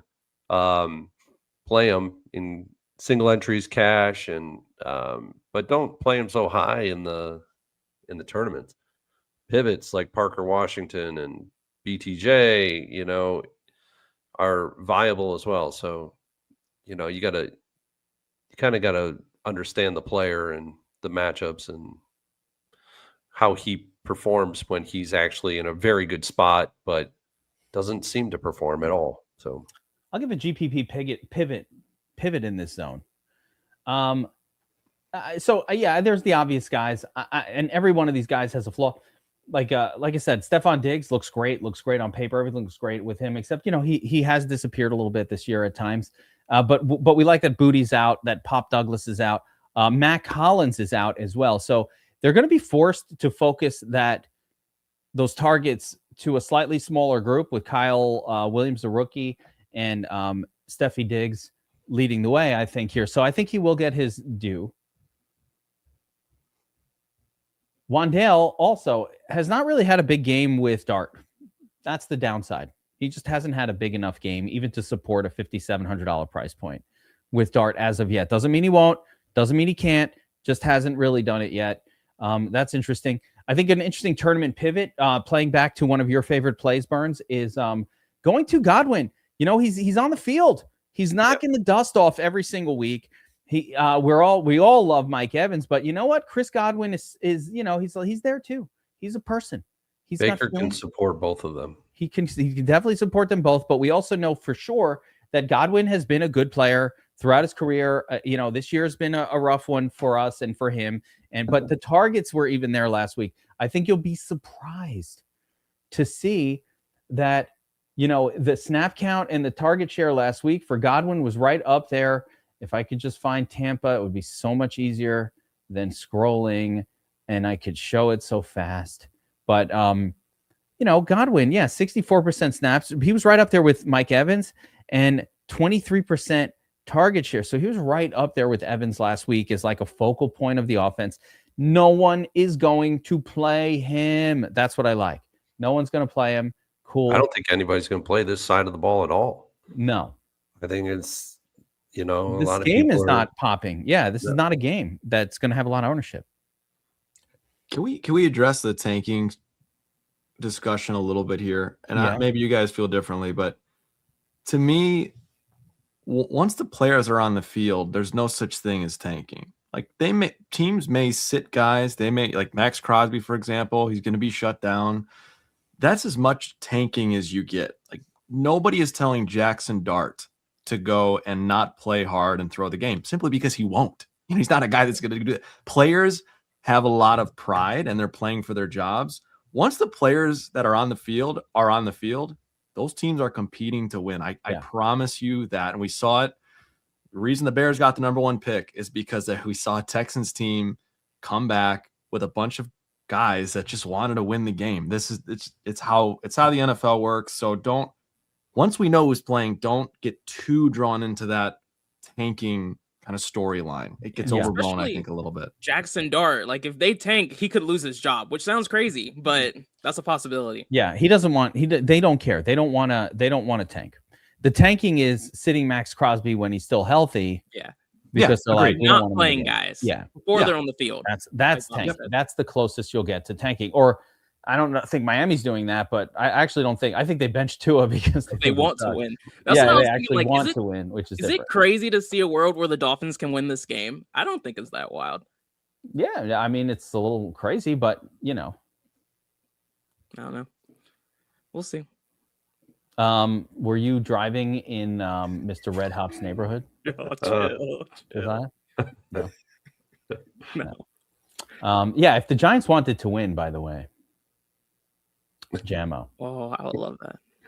There are some cheapies, guys, that I think are relevant. So let's go sub 5K here. Everybody gets one player to smash the slate. I have two names, so no matter Instantly which. broke your own rule. Yeah, well, I don't know if one of you guys will take one of them, so I have two prepared. But let's go sub 5K. Burns, I'll start with you. Cheap wide receiver that makes your lineups this week that you love. Yeah, I mean, I'm on the Raiders, so I mean, Trey Tucker makes a lot of sense. You know, once Brock Bowers went out, I was already on Trey Tucker in these lineups, but once he went out, it just made a lot more sense. And it's a very cheap way to approach the slate. It's about 7,000-8,000 for him and Geno Smith together. So it's a very cheap way to approach the slate where a lot of people are actually going to be going to Genti in this game, knowing that the matchup is extremely soft on the from a defensive standpoint from the Giants, and equally so on the other side of the football for the Giants offense. So I don't mind having a good bit of Trey Tucker this week. He popped earlier this year. It was, I believe, the Washington game in week 2 where he went off for like 40. Yeah. But nobody was on him that week. But yeah, he could pop in this game. I mean, Washington's secondary is equally as bad as the Giants. So, I mean, not as bad, but it could be equally as bad. So yeah, it's kind of why it's kind of where I'm going with things, but there are more in this range that, you know, are really viable. So Josiah, how about you? You got one? You got a cheapie that you love? I mean, I name the same guy every week at this point. It's always going to be Jalen Coker for me. It's always Coker. It's always Coker. He hasn't popped yet, but he's getting more and more involved every week. I mean, Trey Tucker, he shows up a lot by himself in my lineup. So, yeah, I could say him. But if someone that's not showing up that I want to see show up, it's Coker. Okay. I like it. Bobby Dubs? I think Trey Tucker's the highest points per dollar play on the entire slate at wide receiver. So he definitely makes some sense. At least props projection wise, he is at 2.65. I think Kyle Williams is probably the most interesting to me, to be honest. He feels like he's not getting the love that he should be getting in this range. Not that he's like a smash play, but you can't play him. You can't play him. Look at his ownership. I don't know what I was expecting, but it wasn't that. That's true. I didn't know what I was. That's absolutely right. It was like, you're absolutely right. That's not happening. Maybe I retract that. That's not happening. Two other names I'll give you, not heavy on. I think DK is interesting from the Titans again. Scored a touchdown again last week. Cam Ward's been playing better football. And then gross, but Marquez Valdez-Scantling for the Steelers. We talked about his rapport with Rodgers, but DK Metcalf out. He's gonna see a lot of run, I think, at wide receiver this week. He's the only other guy that I would even consider touching in that game, but I do think he's worth a share too. Yeah. Wow. Marquez Valdez-Scantling mention. I loves it. Calvin Austin also out. I think we talked about him when he caught the touchdown on that crazy slate. Remember that? Yes, you did. And it didn't happen. So yeah, I wouldn't be shocked if he got in the mix again here. Somebody's got a Wheezy Jr. from Miami in the chat. And Burns, you mentioned Slayton earlier. I like him too. Or did you move off him, or what are your thoughts? No, I think Slayton makes a lot of sense. He's basically the guy that just goes straight down the field, and if Dart can get it to him, by all means. Yeah, literally a dart throw. Yeah, Slayton. Yeah. Yep. Darius. I mean, you guys took the two that I had. So I was going to mention Trey Tucker and Kyle Williams. I think those two are like the better risks to take on pay downs. There's a couple other names here, sub 5K, and, basically generic Colts wide receiver. I don't care which one of the three. My problem is I don't really know which one of the three would be the best of them. Between Pierce and Pittman and Downs, I don't know. But, any one of them seems like an acceptable pay down option. And, I had one other name that I was kind of like floating around in my head, sub 5K. It was Jack Besh on the Raiders. Again, going back to that matchup with the Raiders and the Giants just being really, really soft. Cold and rainy. I thought you were gonna give us a Jerry Judy name, Geek. I No, thought that's no, where you no, were no, going. I no. thought it was gonna be Good. Mechie or one of the No, Jets no, receivers. none of that. It was really, I was just going with Tucker and Kyle Williams was my sneaky one, but clearly nothing is sneaky anymore. And Trey Tucker apparently somehow is now the chalk of the slate. Wheezy's got a connection with yours. That must be one hell of a connection because Wheezy. yours is probably still seeing ghosts. Yeah. Kyle Kyle Williams also fits the rookie narrative too, which I like. The only Wheezy I know about was complaining about burnt food that she got from Florence. That's a reference that you need to go back to the 70s for. Okay, that tracks. Yeah. It might be before your time, Josiah. Yeah, just a little. Chat, the only Wheezy I know is complaining about burnt food from Florence. No. Somebody's going to pick up on that. All right. Let's go to the tight end position. There it is.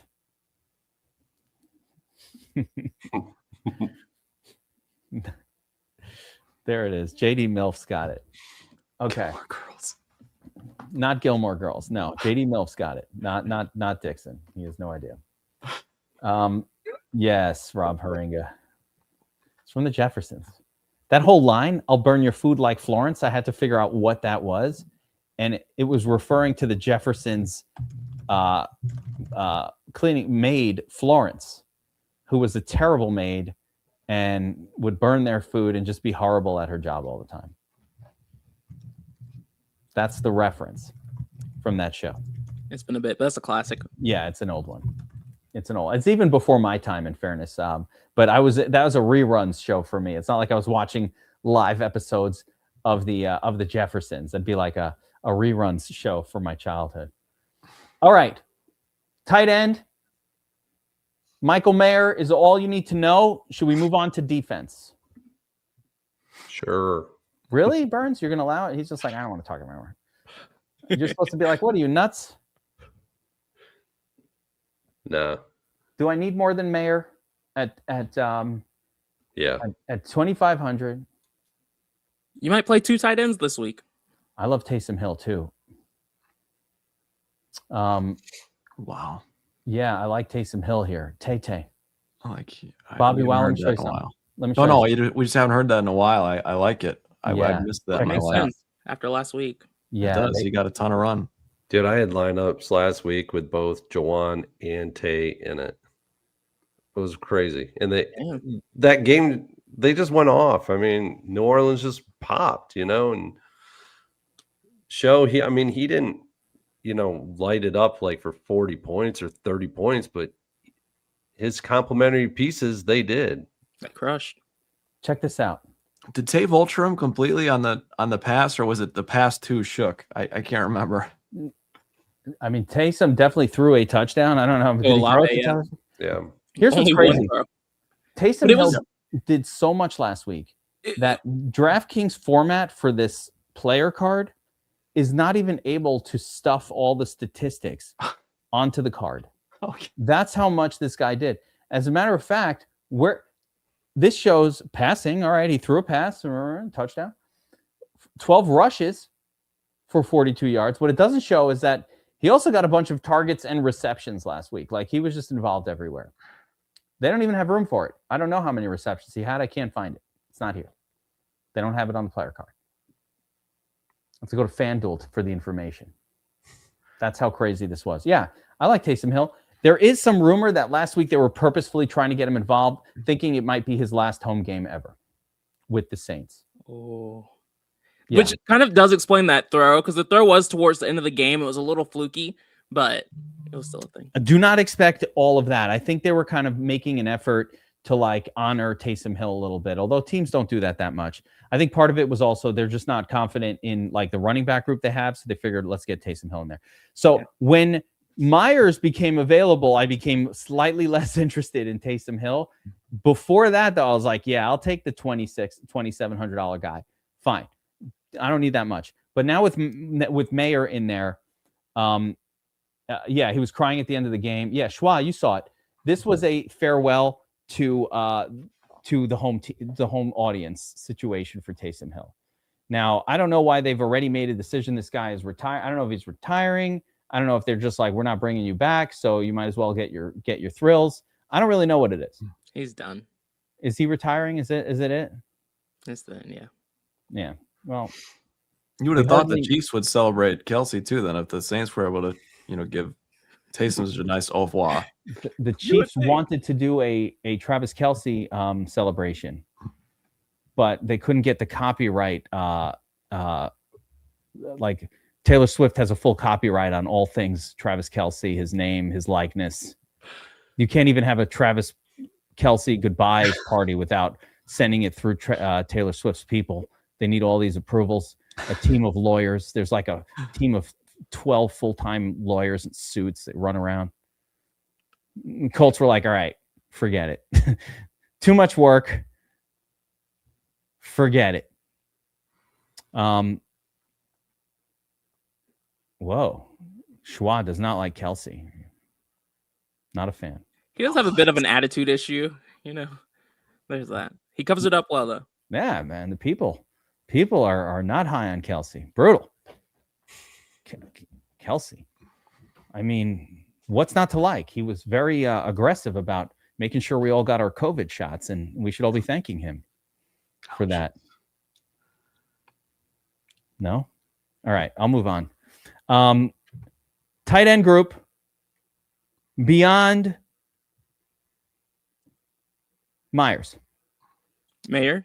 Or is it Meyer? I don't know. I call him Michael Myers because Halloween. But yes, it's Mayer. McBride up top. So let's take a look at the ownership call here. So yeah, Trey McBride, highest owned guy, followed by Michael Mayer. And then no one knows who else to play. You got a little Brenton Strange going, a little Jawan, a little Tyler Warren. Fannin isn't even going to play this week, but he's got some ownership. Who the hell's the Cleveland tight end? I don't even know. Literally don't know. So Fannin's out this week. I don't think so. I don't think Fannin's out. I think Fannin is still possibly going to play. Oh, he just got a late week Q tag that doesn't look good. I would be surprised if he didn't play. Interesting. Okay. Yeah, he said he plans to play, but he's questionable. All right, so we'll keep him in the mix because he was somebody I liked as a strong play, I thought, this week until that Q tag popped up, and until, of course, the Michael Mayer thing popped up, and the Taysom Hill thing popped up, and then I was like, I don't need this guy. I feel like it was Taco on the draft battle that got me on Taysom Hill. As a matter of fact, he was the one. Taco. Yeah, I was thinking that Fannin hadn't fully came out and said, it's not been come out and said that he's completely out. So I think Fannin makes. I thought I saw he was. I think he's gonna play. Plans to suit up. Okay. Yeah. All right. There you go. Okay. So that came out after a little later than the last update that I checked. So all right, looks like he will play. So with that being said, Burns, you have been a tight end whisperer. Obviously, we've got some super pay down stuff. If I'm playing in cash, I'm telling you right now, Michael Mayer is who's going to be in my lineup. It's easy. I'm not even going to think it twice. 2,500. What do I need? Very little. Yeah. But, that doesn't necessarily win you a tournament, and it could be a double tight end week for all I know. Burns, what do you say? Oh, I think it is a double tight end week outside of a 3 RB slate as well. But I think at top, obviously Trey McBride is such a great play. In this matchup, he's going to destroy in this matchup. He had a very difficult matchup last week and he faltered, but I think he comes right back in it and he makes a lot of noise in this game. Cincinnati Bengals secondary has actually been pretty decent against the wide receivers. And this is why I really like Trey McBride. They could potentially shut down MHJ if he plays, and that would actually move over their really, really good defensive back onto Michael Wilson and take him out of the game. So Trey McBride makes a lot of sense. That's how I'm approaching this game, is that the Cincinnati Bengals actually are a decent secondary against the wide receivers, and Trey McBride eats all day long. But the one tight end up here that I really like a lot in the 4s is Tyler Warren this week. He could actually have a significant run in this game with Old Man Rivers. So, I think Tyler Warren was starting to get a rapport with him in last game, and there was just a lot. It was a difficult time getting him the football, but they were targeting him a bit, and I think it opens it up for him in this game. And he's the guy in the 4s that I want a lot of this week. Loves it. Josiah, how about you? Yeah, I mean, those two that Burns called on are goated. I love Tyler Warren in this spot. Love Trey McBride, hard not to. But if I'm getting weird with it, I'm comfortable going back to Darren Waller. He didn't come through for us too much last week, but the targets were there and he was involved. It's just, you can tell stamina is a bit of an issue still, but his price tag and ownership, I'm willing to take a shot there. And then outside of that, I'm really just kind of pairing guys up with the quarterbacks I'm playing. So I'll have a lot of exposure to these guys, but those are the 3 that I'm really focusing on. Yeah, I like that. And I like what you said about pairing them up with like quarterbacks. Hey, if I'm loading up on, Josh Allen, will I slide a Kincaid in there maybe if he's not questionable? Sure. If I happen to, if I play Lawrence and throw a little Strange in there, nothing wrong with that. And all that approach, even Hurts and Goddard. I don't know if I'm going to play any Hurts, but if I did throw a little Goddard in there, fine by me. And certainly we've seen Hunter Henry do really well with Drake May. And now with Drake May, with diminished numbers of wide receivers, should be really good as well. But yeah, I mean, McBride is the guy, right? McBride is the guy at the high end. Bobby Dubs. Yeah, I think Hunter Henry is a guy you got to pay attention to. I mean, with all the wide receivers out for New England, he's someone that has boom potential even when everyone's healthy. Now I think he actually has a little bit of a floor to him as well. Love the price tag on Henry for how involved he should be. And then maybe kind of one guy that gets forgotten about is Juwan Johnson. We talked about Olave, but the more the healthy bodies fall in New Orleans, the more Juwan Johnson gets involved. This guy has a really high floor and a legitimate ceiling too at 4,200 with Tyler Shook. So don't sleep on JJ here. Yeah, who had a really nice game last week without even scoring a touchdown. Yep. Yeah, he can get it done. Lots of targets to go around. They're slinging it. Shook is throwing it a lot of times per game, and there's only so many pass catchers there. That's why we like Olave as well. He just tends to get a lot of targets. And Juwan tends to get a lot of targets as well. Otten, not going to be a guy for me, guys. And again, you mentioned all the good ones here up top. Trey McBride, core, pay up if you need to. Fannin with the Q tag, a little sketchy, but still spectacular tight end matchup. So if he is good, he was going to be one of my guys that I was going to have a lot of Fannin, because it's just such a good spot for the tight end.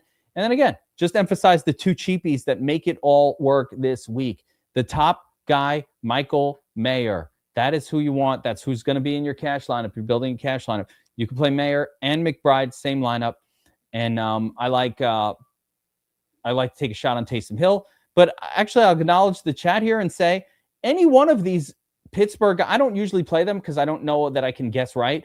But any one of the Pittsburgh trio of Freiermuth, Janu, and maybe to a lesser extent Darnell Washington, any one of those guys could pop for a 20-pointer.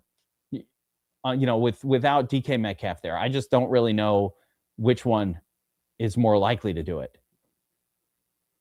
No way of knowing. All right, boys. Let's close it out with the defense. Burns, you're the defense whisperer. I talked to the defenses, and I discovered that my favorite paydown option is definitely going to be the Browns, just because they seem like the cheapest viable option to me this week. Not excited about them, but they seem like the cheapest.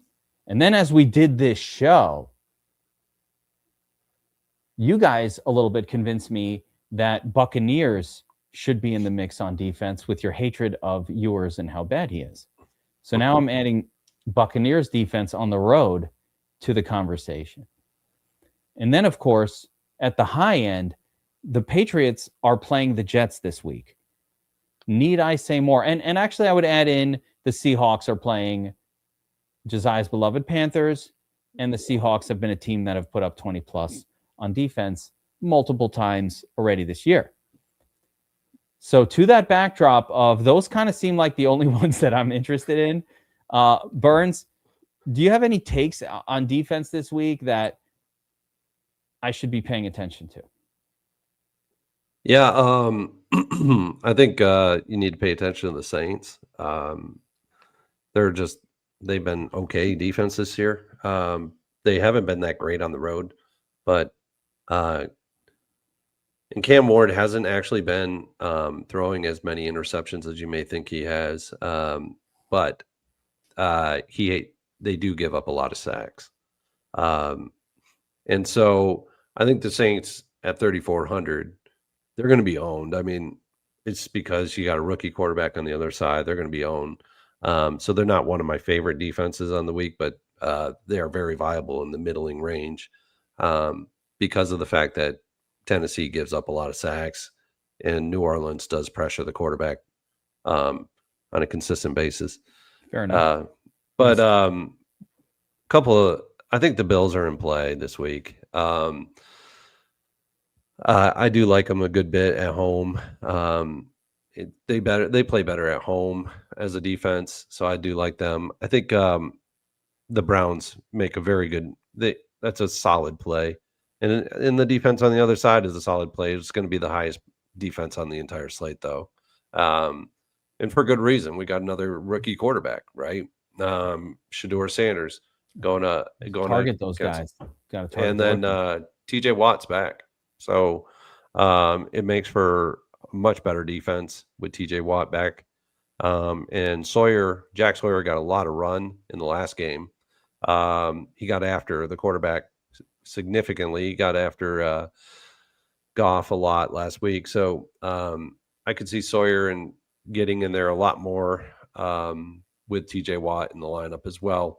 So and that'll be a tough one for Shedeur Sanders to actually be fairly efficient. So I like it.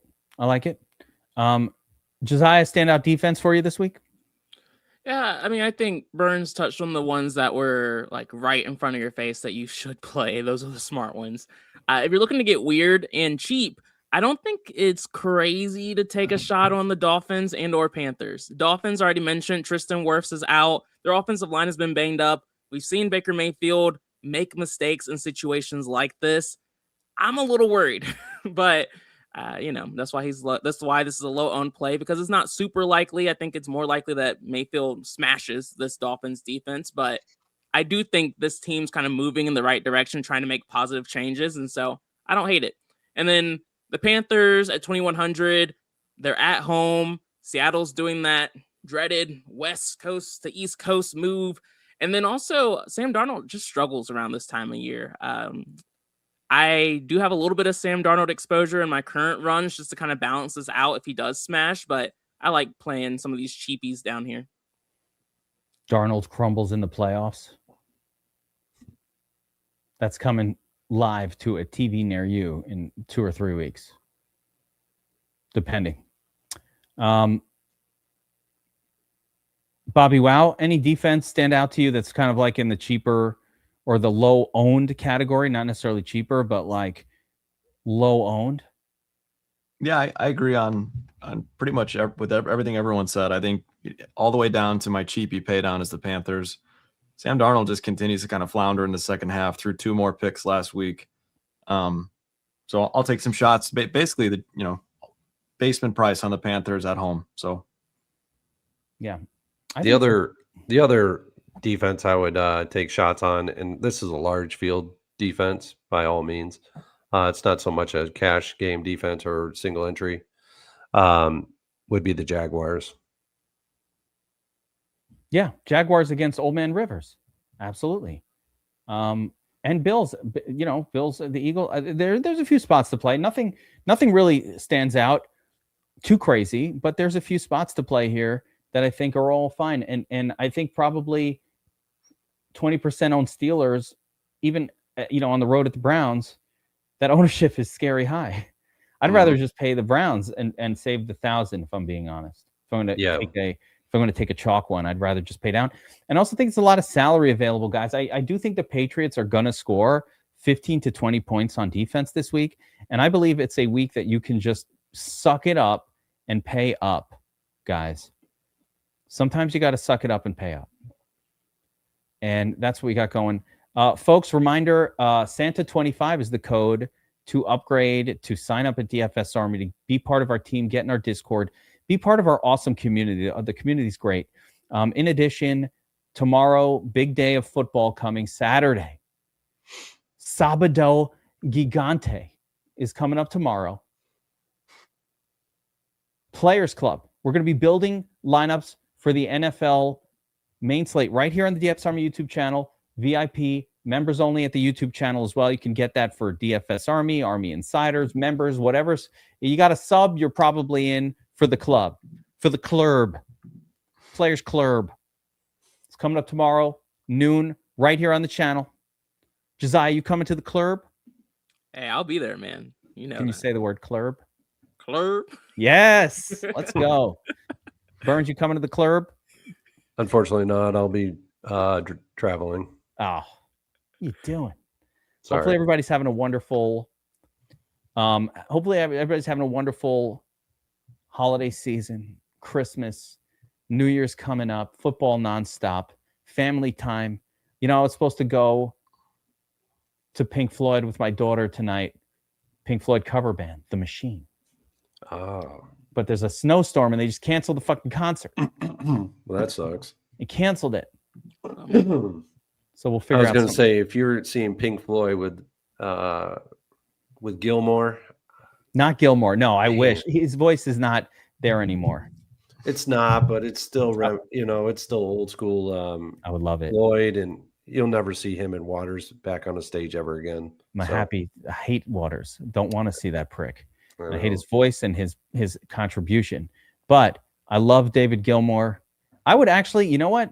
If I had kids that cared a lot, if Pink Floyd actually ever did do one more tour, like not Pink Floyd, but like David Gilmour, you know, he now goes on stage with his granddaughter, who's got an amazing voice, and she does a lot of the singing. So like in the current tour that he was doing in the UK, it's his granddaughter who's like, you know, a 35-year-old singer in her own regard. It's him and her, and she's amazing. She's amazing.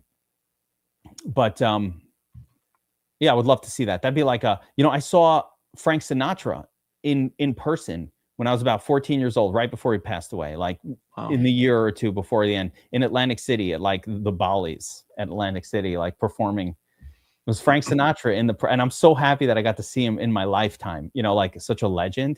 It was like, you know, I feel like that about David Gilmour too. Like I would like to see that in my lifetime, even in a diminished version of it. The Sinatra was like 90 when I saw him.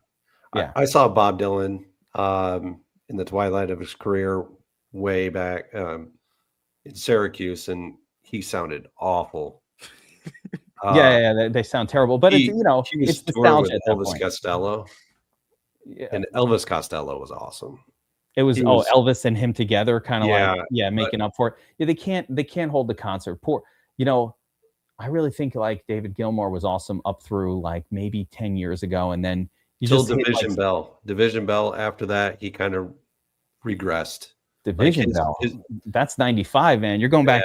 That was that awesome concert though. They had the Pulse concert that year. Yeah, Division Bell was basically their last album that they released, where they didn't actually have like the Pulse, which was basically all their old tracks put into one double disc. But Division Bell was their last pure album that they did together of new stuff. And so, yeah, it's been a long time. Really an amazing Division Bell. I bought that album when it came out. Like I have the CD.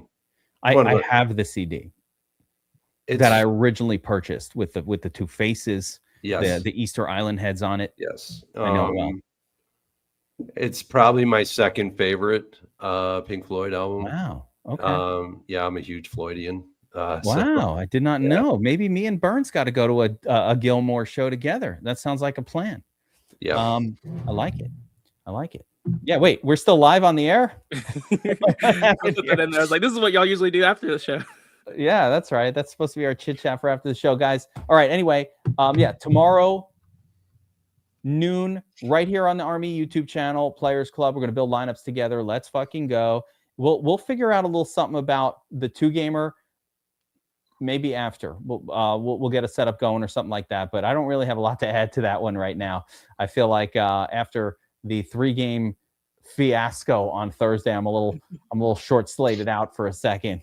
I need to recharge that battery before I'm ready to dive back in. So, appreciate everybody hanging out. Good luck this weekend, everyone. Helmets up. Let's go.